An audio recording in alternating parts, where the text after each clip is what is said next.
අද අපි බලමු ගුරු විභාගයෙන් සමත් වෙන්න නම් ඕගොල්ලෝ බලාගෙන යන්න ඕන තවත් කරුණු කීපයක්. උසස් පෙළ වෘත්තීය විෂයන් හැදෑරීමෙන් පසු ලැබෙන NVQ මට්ටම කුමක්ද?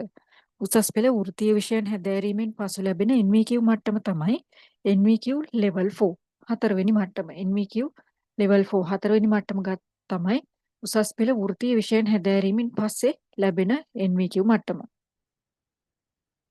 කලාපයක පිහිටි ගුරු මධ්‍යස්ථානයක ප්‍රධානියා ලෙස පත් කරනු ලබන්නේ කවුද? කලාපයක පිහිටි ගුරු මධ්‍යස්ථානයක ප්‍රධානියා ලෙස පත් කරන්නේ ශ්‍රී ලංකාවේ අධ්‍යාපන පරිපාලන සේවයේ නිලධාරියෙක්. SLES නිලධාරියෙක් තමයි පත් කරන්නේ කලාපයක තියෙන ගුරු මධ්‍යස්ථානයක ප්‍රධානියා විදිහට.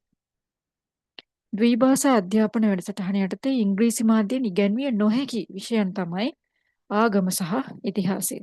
ආගම සහ ඉතිහාසය කියන විෂයන් දෙක ද්විභාෂා අධ්‍යාපන වැඩසටහන යටතේ ඉංග්‍රීසි මාධ්‍යයෙන් ඉගැන්වීමට නොහැකි විෂයන් තමයි. අපොස උසස් පෙළ තාක්ෂණ විෂය ධාරාව යටතේ ඇති ප්‍රධාන විෂය කොටස් දෙක මොනවාද? අපොස උසස් පෙළ තාක්ෂණ විෂය ධාරාව යටතේ ඇති ප්‍රධාන විෂය කොටස් දෙක තමයි එක ඉංජිනේරු තාක්ෂණ වේදය සහ ජෛව පද්ධති තාක්ෂණ වේදය.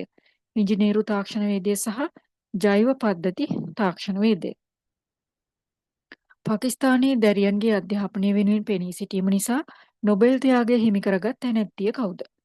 ඒ තමයි මලාලා යුසුෆ්සයි. පාකිස්තානයේ දැරියන්ගේ අධ්‍යාපනය වෙනුවෙන් පෙනී සිටීම නිසා නොබෙල් ත්‍යාගය හිමි කරගත්තේ මලාලා යුසුෆ්සයි. ලංකාවේ ප්‍රථම පාසල් කොමිසම පිහිටුවීමට නිර්දේශ කළේ කුමන කොමිසමෙන්ද? ලංකාවේ ප්‍රථම පාසල් කොමිසම පිහිටුවීමට නිර්දේශ කළේ කෝල්බ්‍රූක් කොමිසම. කෝල්බ්‍රූක් කොමිසමෙන් තමයි ප්‍රථම පාසල් කොමිසම පිහිටුවීමට නිර්දේශ කළේ.